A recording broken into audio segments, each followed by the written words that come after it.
The clock on the wall of St. Mercy Hospital ticked like a tired heartbeat. It was 11:47 p.m., the official start of my first night shift as Dr. Ethan Cole. The air in the hallway was thick with the scent of antiseptic and something faintly metallic, the smell of a hospital that never sleeps. I adjusted my new badge, giving my reflection in the glass a nervous half-smile. 27 years old, fresh out of residency, and still naive enough to believe hospitals were all about saving people. I hadn't yet learned that some places, and some people, refuse to be saved. Nurse Delaney, a veteran of these sleepless nights, handed me a clipboard. Her eyes were weary but sharp. "You're covering the East Wing tonight, Doc. Just don't go past the red doors." I frowned, my curiosity piqued. "Why not? What's back there?" She let out a short, hollow laugh, the kind people use to mask fear. "Because that," she said, her voice dropping to a whisper, "is Ward 9. Of course, everyone had heard the stories about Ward 9. The entire wing had been sealed off since a devastating fire back in 1983, a fire that claimed an entire floor of patients. The official report blamed an electrical fault, but the whispers told a different story. They spoke of a doctor who lost his mind during the night shift and set the blaze himself. Since then, the wing was a ghost. Power cut, elevators rerouted, doors bolted shut. And yet, the rumors persisted. Sometimes, late at night, the lights in that abandoned hallway would flicker on. I tried to brush it off with a laugh. "Must be some old wiring," I muttered, but the sound felt wrong in the heavy silence of the hospital at midnight. It almost felt like blasphemy. The first few hours of my shift were eerily quiet. I spent my time charting, checking vitals, and nursing a cup of coffee that had long gone cold. The routine was hypnotic, lulling me into a false sense of security. Then, at precisely 2:13 a.m., the stillness was shattered. The intercom on the wall crackled to life, a static-laced voice slicing through the quiet. "Ethan Cole, report to Ward 9. I froze, the pen dropping from my hand. The voice was faint, a woman's tone stretched and distorted as if it were traveling through decades of time. I jabbed the call button, my heart pounding against my ribs. "This is Dr. Cole. Who's on the line?" The only response was the low, incessant hum of the fluorescent lights above me. I glanced around the nurses' station. The other nurses were busy with their tasks, none of them anywhere near the intercom panel. It hadn't been them. Just as I was about to dismiss it as a glitch, a sound echoed from the end of the hall. A sound that hadn't been heard in this hospital for years. The old, decommissioned elevator. Dinged. Fear was a cold knot in my stomach, but a stronger force was pulling me forward. Curiosity. My footsteps echoed unnervingly on the polished linoleum as I walked towards the old elevator. Just as I approached, the tarnished metal doors slid open on their own. Inside, the control panel was glowing, every button illuminated, even though the circuits to this lift were supposed to be dead. The number 9 flickered with a soft, rhythmic light, like a weak pulse. "Just a maintenance test," I whispered to myself, trying to rationalize the impossible. The words felt hollow, but I stepped inside anyway. The doors slid shut behind me with a soft whoosh, sealing me in. The elevator didn't go up. It groaned, shuddering as it began to descend. Past floor 2, then 3, then 4. A chilling realization washed over me. I had studied the hospital blueprints. There was no 9th floor. There wasn't even a basement level this deep. When the display finally stopped blinking at the number 9, the lights inside the elevator dimmed, and a wave of frigid air seeped in from the seams of the doors. They slid open, revealing a sight that stole the breath from my lungs.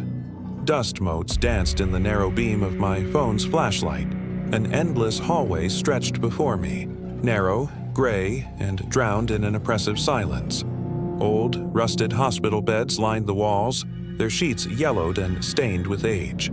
The signs above each door had been violently scratched out, every room number gouged away, except for one. At the far end of the hall, one door remained marked, room 313. My mouth was dry. I swallowed hard and forced my legs to move, each step feeling heavier than the last. The door to room 313 was slightly ajar.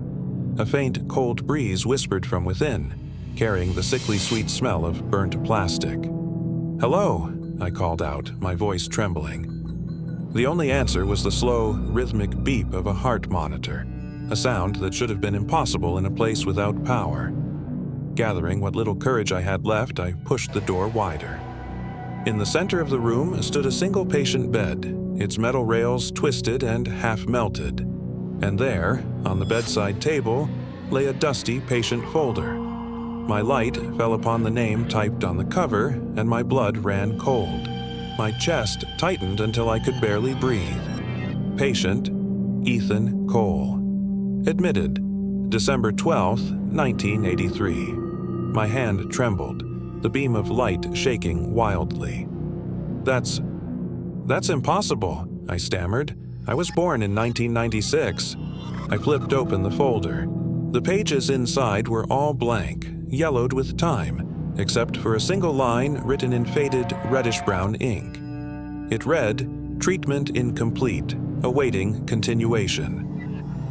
At that exact moment, the steady beep of the heart monitor screamed into a high-pitched, continuous flatline tone. The temperature in the room plummeted so fast that my breath fogged in the air. From behind the tattered privacy curtain next to the bed, something shifted. I heard a soft, dragging sound on the floor. And then I heard breathing, slow, ragged, and not quite human. I stumbled back, my mind screaming at me to run. The intercom on the wall crackled to life again, the same distorted female voice whispering, "Don't leave yet, Dr. Cole." That was it. I bolted. I burst out of the room and sprinted down the hallway. As I ran, the lights above me exploded one by one in a shower of sparks, plunging me into darkness with each step. Ahead, the elevator waited, its doors open like a gaping mouth. I didn't hesitate. I dove inside, frantically slamming the button for the first floor. The doors began to slide shut, and in that last sliver of an opening, I saw it. A shadow swept across the hall. It was thin, impossibly tall, and moving with an unnatural, skittering gait on all fours. The doors closed, and the elevator ascended. When it stopped and the doors opened again, the world was back to normal. The East Wing was bright, the machines beeped their familiar rhythms, and nurses were chatting by the main desk. I leaned against the cool metal of the elevator wall, catching my breath, trying to convince myself it was all a hallucination. I turned to look at my reflection in the polished steel doors, and my heart stopped. For the second time that night, my reflection was there, but it smiled back at me a full half-second later than I did. Thank you so much for joining me for this story. If you enjoyed this trip into the darkness, don't forget to hit that like button and subscribe for more chills. Let me know in the comments what you think happened to Dr. Cole. Stay safe, and see you next time. The hospital lights always seemed to flicker near dawn, as if the building itself was struggling to stay awake. By 4:02 a.m., Ethan Cole sat alone in the staff lounge, his hands trembling around a cup of coffee he hadn't touched. He hadn't spoken a word to anyone about what had happened. Not about the elevator that seemed to have a mind of its own, not about the whispers that crackled through the intercom, and definitely not about room 313. He tried to rationalize it. Exhaustion. Severe sleep deprivation could make the mind play cruel tricks, couldn't it? But when he glanced down, he saw it again. A fine gray powder coating his shoes. Dust. But it was a kind of dust he hadn't seen anywhere else on the active, sterile floors of the hospital. The soft squeak of rubber soles on linoleum announced Nurse Delaney's arrival. "Rough night?" she asked, her voice gentle. He hesitated, his mind racing. "Do we still have patient records from the old fire?" Her friendly smile vanished. "Why are you asking about that?" "Just curious," he lied, trying to sound casual. "Some files seem to have been misplaced." She shook her head, her expression hardening. That's not possible. All of Ward 9's records were destroyed after the accident. And if you know what's good for you, you'll stop asking about it. She turned and left without another word, leaving a chilling silence in her wake. Ethan stared after her, a knot of unease tightening in his stomach. Then a sharp click from the intercom speaker in the corner of the ceiling, followed by the faint, unsettling hum of static. Nothing more. Morning arrived, signaling the end of his shift. Ethan should have gone home, collapsed into bed, and forgotten the entire night. But something compelled him. He found himself back at the elevator, his finger hovering over the panel. This time, the button for the 9th floor didn't glow, but he pressed it anyway. With a low groan, the car began its descent. The air grew heavier, colder as the doors slid open. This wasn't the same hallway he'd seen before. The walls looked freshly painted, the floors were spotless, and the air smelled faintly of disinfectant. It felt alive, not abandoned.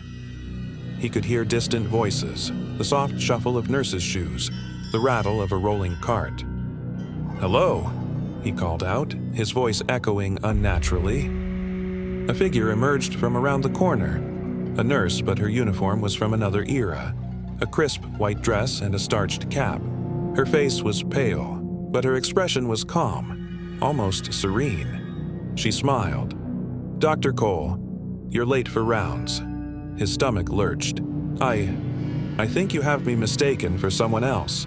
She cut him off, her smile never wavering. "Room 313, the patient's waiting." His pulse thundered in his ears. As if from a great distance, he heard his name whispered down the corridor. Dr. Cole. It wasn't her voice. It wasn't human. Yet, he followed her, his feet moving as if they weren't his own. The fluorescent lights overhead buzzed with a low, hypnotic frequency. He glanced away for just a second, and when he looked back, the hallway was empty. The nurse was gone. Ahead of him stood room 313. The door was closed this time, and a single weak light glowed from underneath it like a flickering candle. He reached out, his hand shaking, and turned the handle. It was locked, and then he felt it. Something pressed against the other side of the door. A slow, deliberate weight. A whisper, dry as ash, slithered through the crack in the frame. "You left me to burn." He stumbled backward, his hand hitting the wall for support.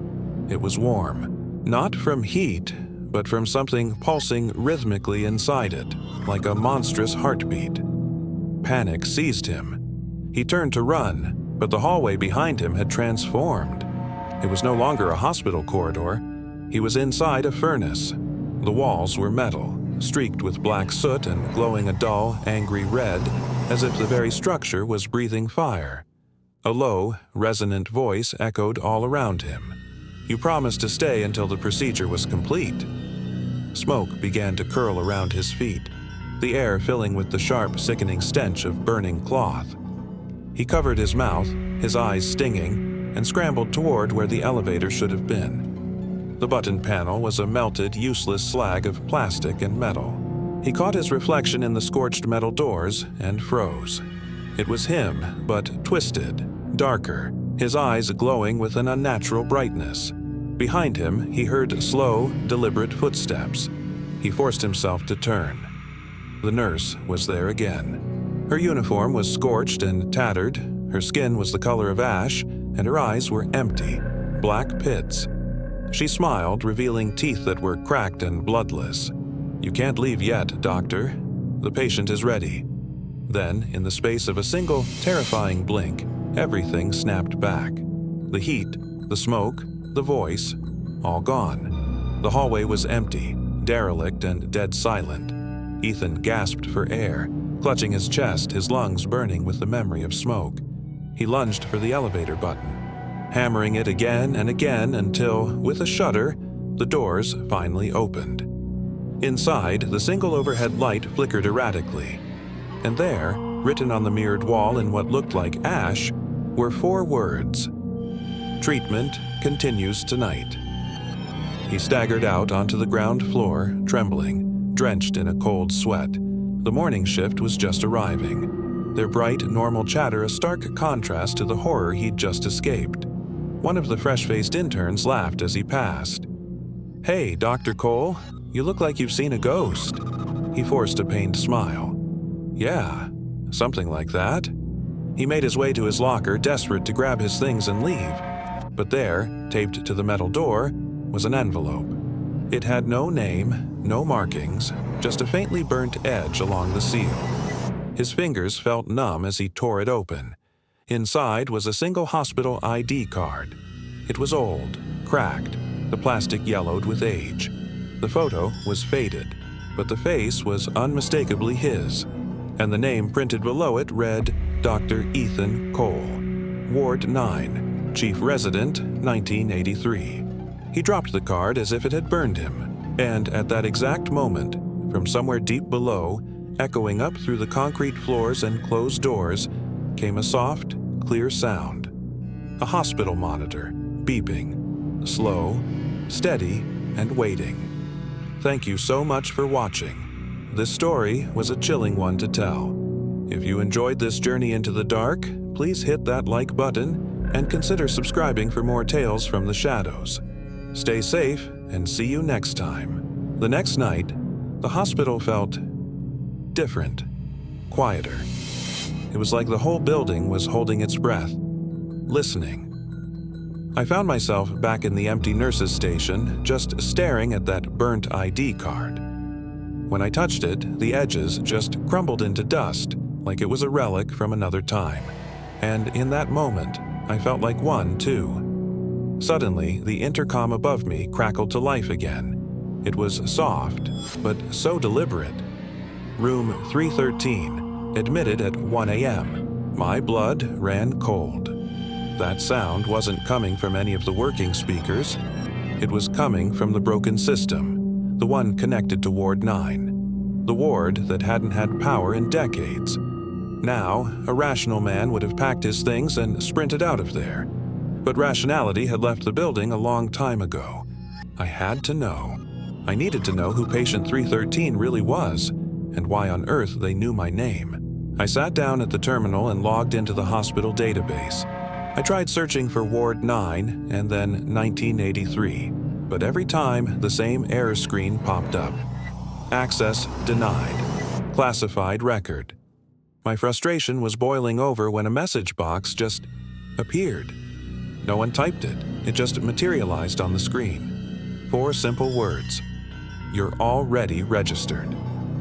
Before I could even process that, the screen flickered and a single folder appeared. I clicked on it. Inside was a scanned photograph of a man, burned beyond recognition, still strapped to a surgical bed. My stomach lurched. Below the photo was a doctor's signature. My name.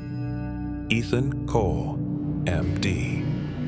No, that's not possible, I whispered to the empty room. The air grew thick. The walls felt like they were closing in. I quickly turned off the monitor, desperate to escape what I'd seen.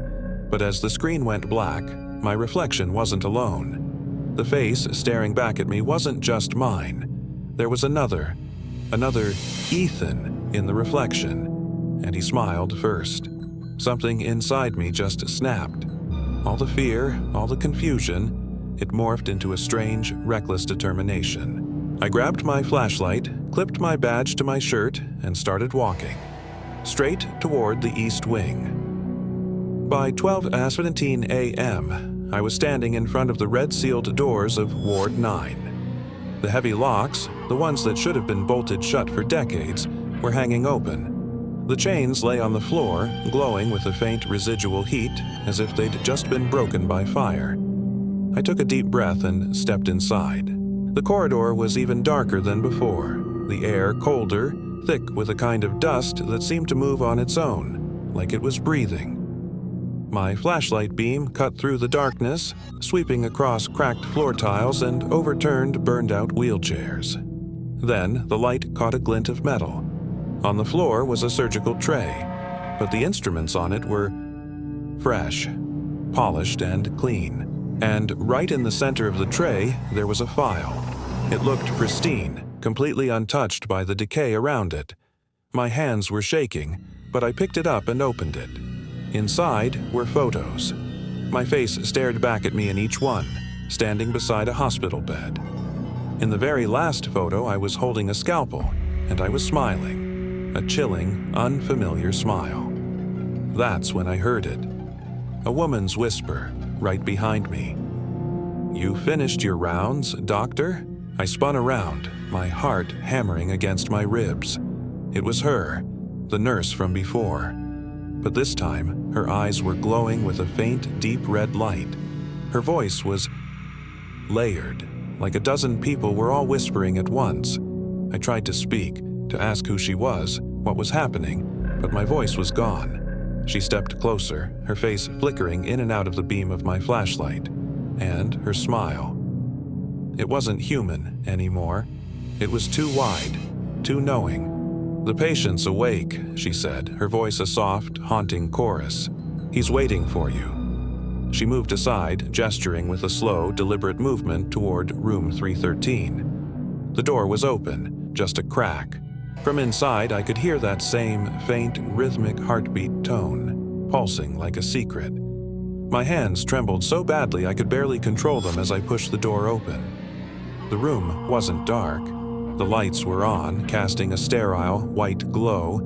The bed was occupied, and the man lying there. He was alive, pale, silent, his chest rising and falling faintly under thin white sheets.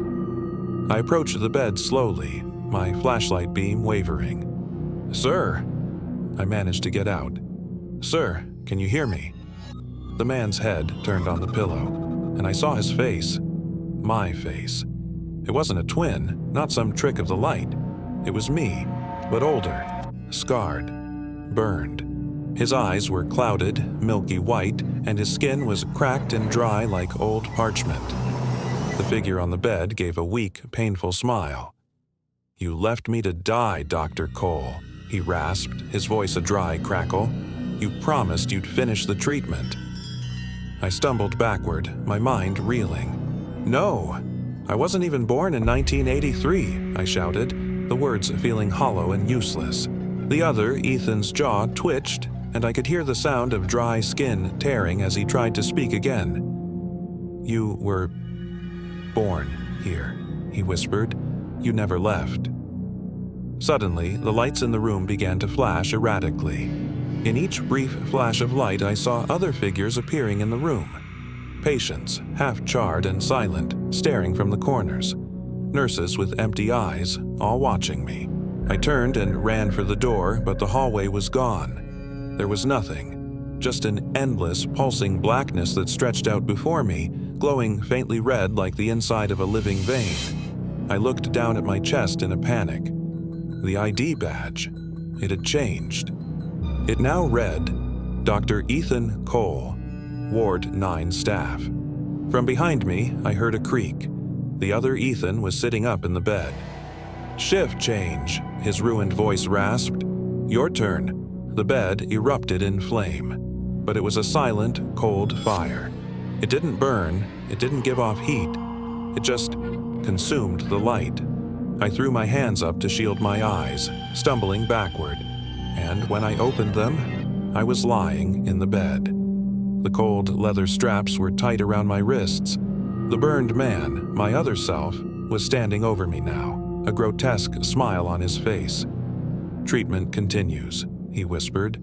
The lights in the room cut out. The heart monitor beeped once, twice, and then flatlined into a single continuous tone. When the morning crew arrived for their shift, the East Wing was quiet again. The red doors to Ward 9 were sealed shut, the chains and bolts firmly in place, and my locker, Ethan Cole's locker, was empty. Except for a single burned photograph of the inside of room 313, and in the corner of the image, barely visible in the ash, were 5 words, written in shaky, desperate red ink: "Do not admit new staff." Thank you so much for joining me on this terrifying journey. If you enjoyed this story, please hit that like button, and don't forget to subscribe and turn on notifications so you don't miss the next one. Stay safe out there. Morning light bled through the blinds, cold and gray. The hospital looked normal again, almost peaceful, but Ethan Cole was gone. His shift card was still punched in at 12 a.m., yet no one had seen him leave. A clerical error, the head nurse insisted. A mix-up. The security guard swore he'd seen Ethan on the elevator just before dawn, calm, carrying a patient chart, but the security cameras told a different story. At exactly 3:13 a.m., the main elevator opened on a floor that simply didn't exist. Later that day, Dr. Elena Reyes, the new night supervisor, found a note on her desk. It wasn't typed, just scrawled in a fading red ink. Ward 9 reopens tonight. She laughed it off, thinking it was just some intern's morbid prank. By midnight, she wasn't laughing anymore. Rain hammered the roof as thunder rolled through the empty corridors, each clap echoing like a monstrous heartbeat. The emergency generator lights flickered on and off, washing the hallways in jarring pulses of yellow and blue. Dr. Reyes made her rounds alone, her clipboard clutched tightly to her chest. As she passed the staff lounge, the intercom buzzed alive with a crackle of static. Then a voice emerged from the noise, a familiar voice, calm, low, clinical. It said, "Dr. Reyes, report to room 3113. She froze. That room number wasn't even on the active roster. It hadn't been used in decades.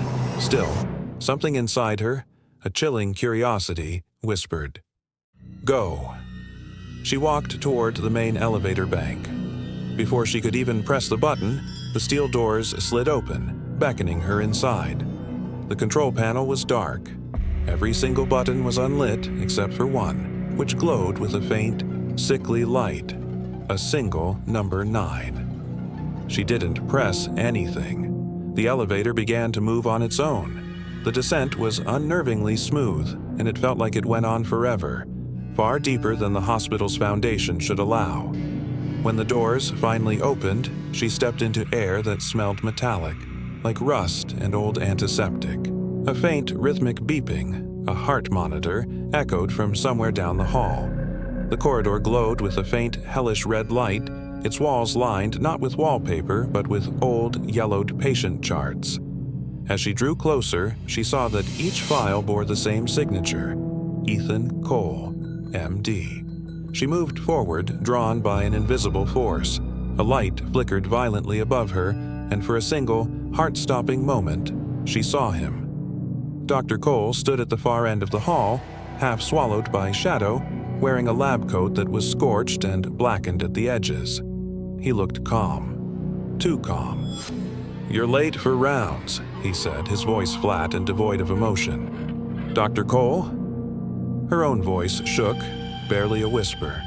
"You've been missing for 3 days." He tilted his head, a gesture that seemed unnatural, disjointed.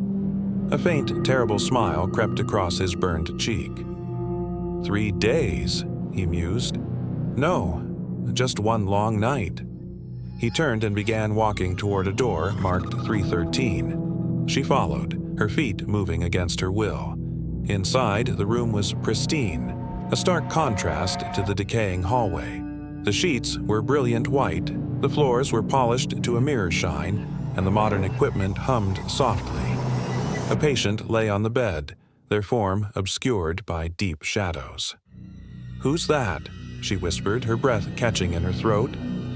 Ethan placed a skeletal hand on the chart at the foot of the bed.